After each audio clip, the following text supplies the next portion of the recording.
नमस्कार। आज हम पहुँचे हैं बनियानी गांव में। बनियानी गांव शेष गांव है क्योंकि इस गांव से आज प्रेजेंट के सीएम हैं और उस सीएम के गांव में आज हम पहुँचे हैं कबीर धर्मशाला में। कबीर धर्मशाला निनानिया बड़ी धर्मशाला भी, दानक समाज भी लिखा हुआ है जिस धर्मशाला के ऊपर। और इस धर्मशाला के अंदर आज एक नशे के प्रति जो आज समाज ज़्यादा जा रहा है उसके ऊपर भी आज समाज के बचने के लिए नुक्ता जो कहा जाए या एक तरीका कहा जाए या एक उसे बचने के लिए एक सिस्टम की बात करी जाए तो उसके ऊपर भी बातचीत हुई है और जिसमें हनुमान बोध जी ने विशेष रूप से यहाँ पर नशे के प्रति बताया गया है। और यहाँ पर जो इस सब आके जो प्रधान जी हैं वो हमारे साथ हैं, जिनका नाम है कि चंद्रपाल जी इस सभा के प्रधान हैं और पूर्व प्रधान भी हमारे साथ हैं। बहुत बड़ी बात यह है कि वर्तमान प्रधान और पूर्व प्रधान एक साथ खड़े होना बहुत बड़ी बात है और हम बात करेंगे। जी प्रधान जी, आज कैसा लग रहा है आप ये जो है ना आपके गांव में एक नशे के प्रति वो जो एक जागरूकता की बात करी जाए जो हुई है। सबसे पहले तो MN इंडिया न्यूज़ चैनल का स्वागत है बनियानी गांव में ऐसे ही अपडेट देने के लिए। और जो ये आयोजन संस्था के द्वारा किया जा रहा है और डॉक्टरों की जो बड़ी टीम आई है उनका भी हम बहुत बहुत धन्यवाद करते हैं और समय समय पर हम ऐसे आयोजन करते रहते हैं। और नशा मुक्ति ये बहुत बुरी बीमारी है, इसमें युवा जो आजकल है वो नशा बचपन से ही शुरू कर देते हैं। जैसे 10-12 साल के होते हैं ना, तो ये शिक्षा घर वालों ने स्टार्ट करनी चाहिए भाई, उनको अच्छी राह दिखाएं और नशे की तरफ ना भागे युवा। इसलिए उनको शिक्षा के साथ साथ नशे के प्रति जागरूक होने की पहल करें। जी, आज आपके गांव में एक स्वास्थ्य का हेल्थ का जो कैंप भी लगा है, दवाइयाँ भी दी जा रही हैं फ्री में, तो वो कैसा लग रहा है आपको? वो बहुत बढ़िया लग रहा है। गांव वाले बढ़ चढ़ कर उसमें हिस्सा ले रहे हैं और काफ़ी बुजुर्ग जो जिनको ज़्यादा दिक्कतें हैं वो सभी अपना स्वास्थ्य चेक कराने के लिए आए हुए हैं और डॉक्टर की टीम पूरी उनको देख रेख निरीक्षण कर रही है। तो हम आपके बारे में जानना चाहेंगे, कितने टाइम से प्रधान हैं आप? हमारी संस्था को लगभग हो गए 14 साल जी। संत सर्वोधर्म युवा समिति, संत सर्वोधर्म कबीर युवा समिति बनियानी जो 14 साल से ये कार्य कर रही है, जो सामाजिक कार्यों में बढ़ चढ़कर भाग लेती है। तो आप कितने टाइम से प्रधान हैं? मैं लगभग 1 साल से। 1 साल से, धन्यवाद। उससे पहले श्री राजवीर जी जो हमारे हैं जी, ये प्रधान थे। बाकी हम सब एक ग्रुप में काम करते हैं। बहुत बढ़िया जी, थैंक यू सर। हो गया? हाँ हो गया। पूर्व प्रधान इस सभा के हम इनसे जानना चाहेंगे। जी प्रधान जी, राजवीर जी, आप लंबे टाइम तक प्रधान रहे हैं और आज आपके गांव के अंदर एक टीम पहुंची है, कैसा लग रहा है? सबसे पहले अमरजीत भाई आपका धन्यवाद, आप मेरे गांव में आए, और आपकी टीम का धन्यवाद। ये कार्य करते करते हमारे को काफ़ी समय हो गया और हमारे बड़े भाई विनोद जी हैं, हमें हमेशा कोऑपरेट करते हैं। मास्टर ओमपाल जी हैं, ये विशेष करके मास्टर ओमपाल जी शिक्षा के बारे में, स्वास्थ्य के बारे में बड़ा ध्यान देते हैं। और रही बात अच्छा लगने की, हम समय समय पर कार्यक्रम को करते रहते हैं, चाहे बाबा साहेब की जयंती हो या किसी भी जाति का महापुरुष की जयंती हो, हम सब गांववासी मिलजुल के कार्य करते हैं। जी, तो आज डॉक्टर की एक टीम पहुंची है और एक नशे के खिलाफ भी आज जैसे आपके सभा में बताई गई, तो कैसा? मैं हनुमान बोध जी का बड़ा धन्यवाद करता हूँ, शुक्रगुजार हूँ जिन्होंने हमारे बीच में आकर इतने अच्छे विचार रखे। और मैं युवाओं से आग्रह करता हूँ, विशेष करके आज जो छोटी पीढ़ी है उससे आग्रह करता हूँ, नशे से दूर रहें और शिक्षा के करीब रहें। धन्यवाद। कितनी बड़ी बात कही है प्रधान जी ने कि नशे से दूर रहें, शिक्षा के करीब रहें। ये है वाक्य में प्रधान की जो बात करी जाए कि जो उच्च क्वालिटी की जो बात कहते हैं जिसको एक विचारों से ही पैमाना नापा जाता है कि व्यक्ति के अंदर कितना व्यक्तित्व है। धन्यवाद जी। हमारे साथ कमांडो सतपाल जी हैं जो कि इसी गांव से हैं। और कितने टाइम से आप जो है ना कमांडो हैं? सर मैं 17 साल NSG में ब्लैक कैट कमांडो की सर्विस दे के अभी मैं VRS लेके भारतीय रेलवे में हूँ। जी। भारतीय रेलवे को सेवा दे रहा हूँ। जी। और मैं सौभाग्य समझता हूँ कि मेरे गांव में अब ये चीज़ें होना शुरू हुई हैं।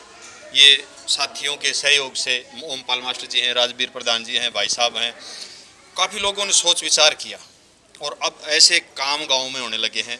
मास्टर जी शिक्षा के बारे में बच्चों के क्विज कॉन्टेस्ट कराते हैं, जिससे हमारे बच्चों को आगे टेस्टों में बड़ी मदद मिलती है। आज स्वास्थ्य का कैंप लगा है, लोगों को गांव में जागरूक किया, नशे के बारे में बताया, भी नशे के क्या साइड इफ़ेक्ट हैं, इसे नशे से कितना नुकसान होता है वो उन्होंने इतनी बारीकियों से बताया कि एक बीड़ी के बंडल की कीमत से लेके उन्होंने इतनी बारीकियों से बताया। अगर समझदार व्यक्ति है तो वो इशारे में समझ सकता है कि एक बीड़ी के बंडल के कीमत के बजाय एक बच्चा शिक्षित हो सकता है, जो शिक्षित होकर पता नहीं क्या कर सकता है, डॉक्टर बन सकता है, इंजीनियर बन सकता है, कुछ भी बन सकता है। तो नशे से दूर रह के और शिक्षा के नज़दीक रह के आदमी का सर्वगुण संपन्न विकास होता है। वो भाई साहब ने बताया, हमको बहुत अच्छा लगा। और ये स्वास्थ्य का कैंप हमारे गांव में जो लगा है, इसका लोग, मैं चाहता हूँ, भरपूर फ़ायदा उठाएं। जो फ्री में दवाइयाँ, फ्री में डॉक्टर अवेलेबल हैं, इस सुविधा का फ़ायदा जितना उठाया जाएगा, धीरे धीरे गांव में बड़े अच्छे अच्छे काम हो रहे हैं। और मैं चाहता हूँ भगवान करे गांव में और अच्छे अच्छे काम इस प्रकार के होते रहें। हम साथियों के बिल्कुल साथ में हैं, टच में हैं, जो भी काम होगा उसके लिए तन मन धन से इनके साथ हैं। मैं तो इतना ही कहना चाहूँगा। बहुत बड़ी बात जो है कमांडो जी ने कही है कि हम तन मन और धन से जो है ना इस टीम के साथ हैं।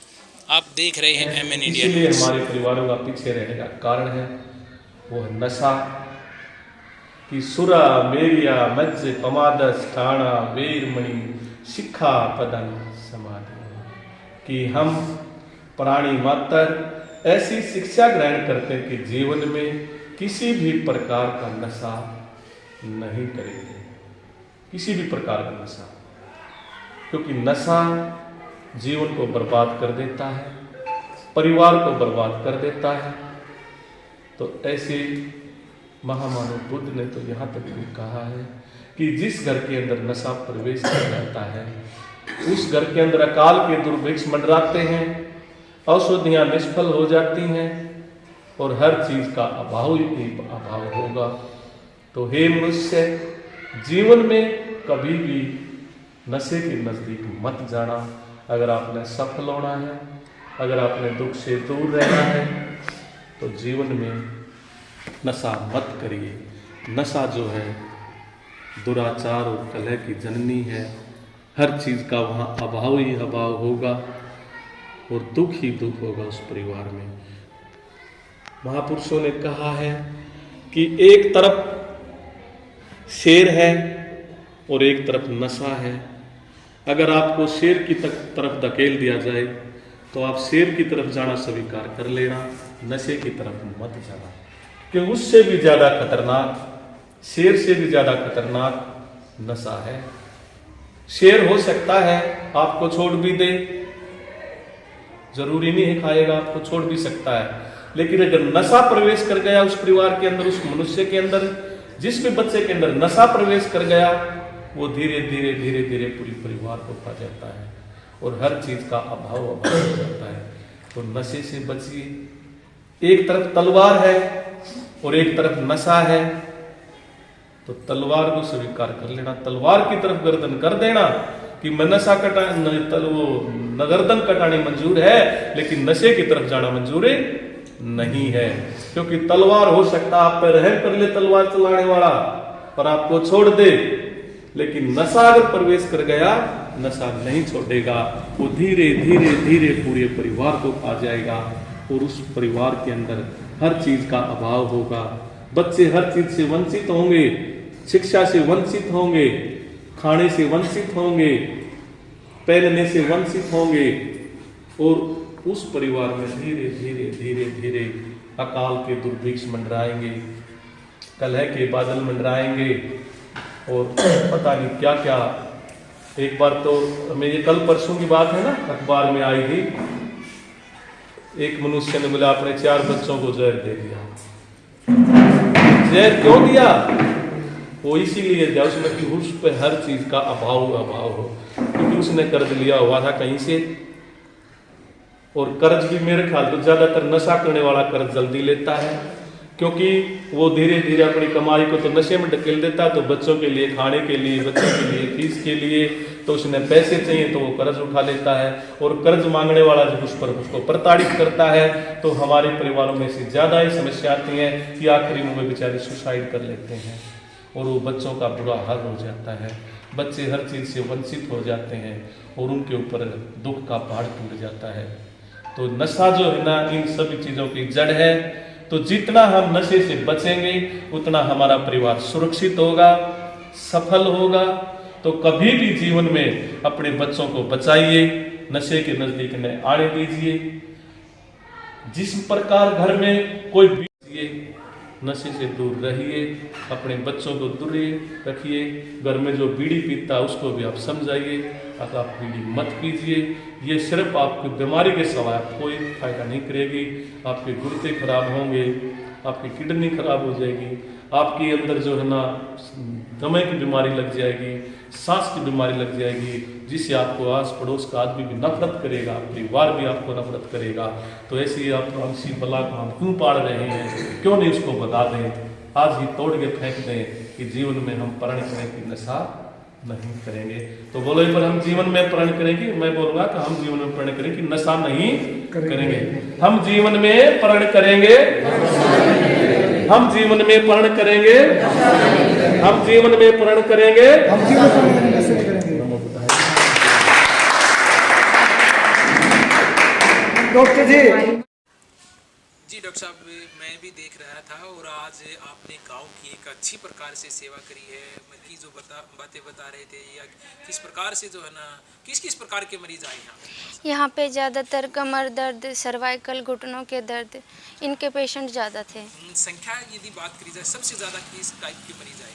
घुटनों के दर्द के ज़्यादा पेशेंट थे यहाँ पे जी।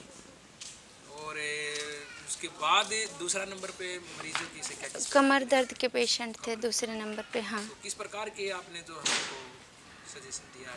उनको मतलब सुबह से शाम की दिनचर्या के बारे में बताया, कैसे मतलब भाई ध्यान रखने की बातें क्या है, कैसे झुकना है, किस बात में ध्यान रखना है, उसके बारे में बताया। एक्सरसाइज वगैरह के बारे में बताया। एक्सरसाइज करके भी हम अपने शरीर को ठीक रख सकते हैं। तो टाइम, इसका कुछ टाइम वगैरह भी होता है या किसी टाइम का? नहीं, जैसे सुबह करेंगे या फिर शाम को खाना खाने से पहले करेंगे, वो हमारे लिए बेटर रहेगा। जी, मेरा नाम अष्टम पाल है जी। हमारे गांव बनियानी में ताणक समाज कबीर धर्मशाला में शिविर का आयोजन किया गया। इसमें ग्रामवासियों की ज़्यादा से ज़्यादा भूमिका रही, ज़्यादा से ज़्यादा संख्या में मरीज यहाँ पर आए। डॉक्टरों ने सबसे पहले अपना जो नशा है उसके ऊपर शुरुआत भाषण देकर की। उसके बाद डॉक्टरों की टीम ने अपना स्थान ग्रहण करके जिस पद पे होते उसी हिसाब से मरीजों का उन्होंने 1 बाय 1 चेकअप किया।